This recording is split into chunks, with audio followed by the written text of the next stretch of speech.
Ask the internet how to sleep better, and one answer comes back more than any other. Take magnesium. It's in the comment section of every sleep video. It's in half the supplement stacks people share online. And honestly, it sits on my kitchen counter too. So this is not a takedown. But before it earned that spot, I did what I always do on this channel. I went into the research, then I ran it against my own tracker data for 2 weeks. And what I found surprised me twice. Once, because the evidence looks quite different from the hype, and once because of a number printed right on the label that most people, including me at first, completely misread. By the end of this video, you'll know what magnesium actually does in a sleeping brain, what the studies really show, how to read a magnesium label without being fooled, and the exact 2-week protocol I would run if I were starting tonight. Let's start with the mechanism, because it's real and it's more specific than magnesium relaxes you. Magnesium supports GABA,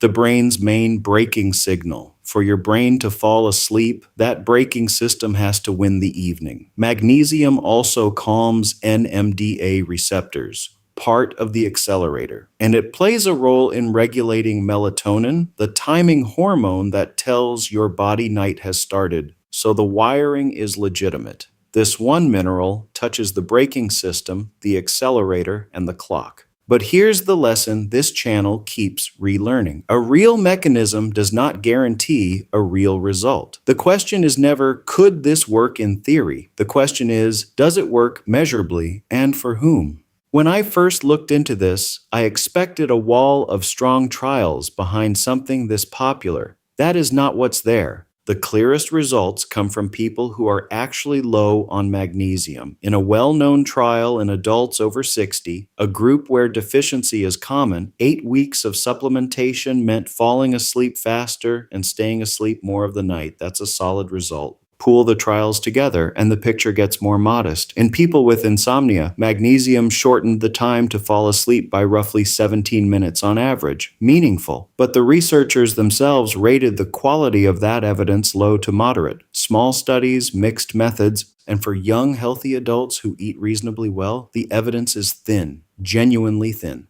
And it's worth asking why deficiency is so common in the first place. Roughly half of adults in Western countries don't hit the recommended magnesium intake from food. Modern processing strips it. White flour loses most of the magnesium in the grain. Stress burns through it faster. Alcohol flushes it out through the kidneys. So the odds that you're at least somewhat low are higher than you'd guess for a mineral nobody talks about at the doctor's office. So here's the honest grade. If your magnesium is low, supplementing can genuinely help your sleep. You're not enhancing anything, you're repairing a shortage. If your levels are fine, expect a nudge, not a knockout. The mistake I see people make is treating magnesium like a sleeping pill. It isn't one. Nothing about the data says it is. Now the label. This is the part I wish someone had told me on day one. When a bottle says 400 milligrams of magnesium glycinate, most people read that as 400 milligrams of magnesium. It isn't. Glycinate is a compound, magnesium bound to an amino acid called glycine, and only about 14% of that compound is actual magnesium. 400 on the label works out to roughly 58 milligrams of the real thing.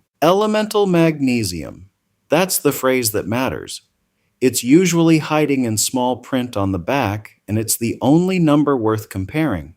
The form matters too. Glycinate absorbs well and is gentle on the stomach. That's why it's the one this channel talks about. Threonate is designed to reach the brain, and you pay heavily for that design. Citrate absorbs moderately and pulls water into the gut, which is why it shows up in constipation remedies. And oxide, the cheapest and most common form in gas station supplements, your body absorbs about 4% of it. It makes expensive urine and cheap disappointment. One safety line, and it matters. The official upper limit for supplemental magnesium is 350 milligrams of elemental magnesium per day. Above that, the common rewards are loose stools, cramping, and nausea, not better sleep. And if your kidneys don't work perfectly, magnesium is a conversation with your doctor, not a shopping decision. So here's what I actually ran and what I'd run again. 200 milligrams of elemental magnesium as glycinate,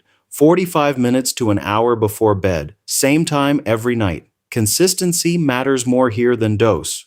What surprised me was the shape of the result. The first 3 nights, nothing. No dramatic knockout, no obviously deeper sleep. If I had judged it on night 3, I'd have called it a dud and moved on. But that's not how this channel judges anything. Over 14 nights, the averages moved. My time to fall asleep came down. My deep sleep crept up. Modestly, my restlessness score dropped. Small changes, real changes, visible in the trend line and invisible in any single night. That's the whole sleep metric method in one chart. Never judge a sleep change by a night. Judge it by 2 weeks of data. And be precise about what you're watching, because trackers hand you a dozen numbers, and most of them are noise for this experiment. 3 matter here. Sleep onset, the minutes from lights out to asleep. Deep sleep average, not any single night, the 14-night average, for all the reasons this channel covered in the sleep stages video. And restlessness, or wake events, whatever your device calls it. Screenshot your averages before you start. That before picture is the whole experiment. Without it, week 2 is just vibes and wishful thinking. So the protocol. Start at 200 milligrams elemental glycinate form 45 to 60 minutes before bed. Track 2 weeks with whatever wearable you own. If the averages improve and your stomach is happy, keep it. If you see nothing after 2 weeks, stop. You just saved yourself years of buying a supplement that wasn't doing anything, and only step up toward 300 if the trend says it's earning it. One more honesty check. If you feel groggy in the morning, the dose is wrong or the timing is wrong. Magnesium taken correctly should be invisible in the morning. That's a feature. The goal was never to feel drugged. The goal was a nervous system with one less reason to stay on alert. So,